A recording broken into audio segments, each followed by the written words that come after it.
15 में से 12 वोट, यही वो नंबर था जो 1946 में भारत के पहले प्राइम मिनिस्टर बनने के लिए सरदार वल्लभ भाई पटेल को मिला था।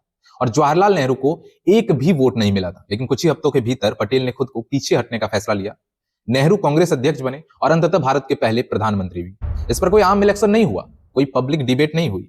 तो अगर पटेल के पास नंबर्स थे, सपोर्ट था, साफ मेजोरिटी थी, तो फिर नेहरू देश का नेतृत्व कैसे करने लगे? क्या ये कोई धोखा था, कोई पॉलिटिकल कॉन्स्पिरेंसी थी, या फिर मामला उससे भी ज्यादा कहीं कॉम्प्लेक्स? चलिए पीछे चलते हैं, किसी का पक्ष लेने के लिए नहीं बल्कि यह समझने के लिए कि असल में क्या हुआ था जब एक न्यू बॉर्न नेशन को खून खराबे, चाओस और अनसर्टेनिटी के बीच अपना पहला नेता चुनना था। यह समझने के लिए यह फैसला इतना महत्वपूर्ण क्यों था, आपको इन दोनों नेताओं को समझना होगा। यह समझना जरूरी है कि जवाहरलाल नेहरू और सरदार वल्लभ भाई पटेल दोनों ने करीब 3 दशक तक भारत की फ्रीडम के लिए साथ साथ काम किया, लेकिन दोनों की बैकग्राउंड बिल्कुल अलग थी। जवाहरलाल नेहरू एक रिच फैमिली में पैदा हुए थे। उनके पिता एक फेमस लॉयर थे। नेहरू जी ने अपनी पढ़ाई विदेश में कैम्ब्रिज जैसे टॉप इंस्टीट्यूशन से की। जब वे इंडिया लौटे तो उनका मकसद सिर्फ फ्रीडम पाना ही नहीं था।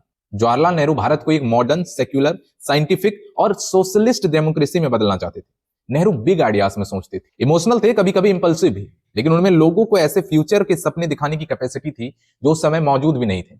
वहीं पटेल की कहानी बिल्कुल अलग थी। उनका जन्म गुजरात के एक छोटे से गांव में हुआ था। उनके पिता किसान थे और पटेल ने खुद पढ़ाई करके लॉ की पढ़ाई की, यानी अपने से पढ़ाई की थी। बेहद साधारण बैकग्राउंड से आने के कारण ये भारत को ग्राउंड लेवल पर आम लोगों की रोजमर्रा की प्रॉब्लम्स के साथ सच में समझते थे। इसलिए पटेल बड़े सिद्धांतों में नहीं उलझते थे। उन्हें काम पूरा करने में इंटरेस्ट था, तेजी और इफेक्टिव तरीके से। जब लोग सोसाइटी बदलने की बात करते थे तो पटेल पूछते थे कैसे। जब लोग योजनाएं बनाते थे, पटेल सोचते थे इंप्लीमेंटेशन कैसे होगा।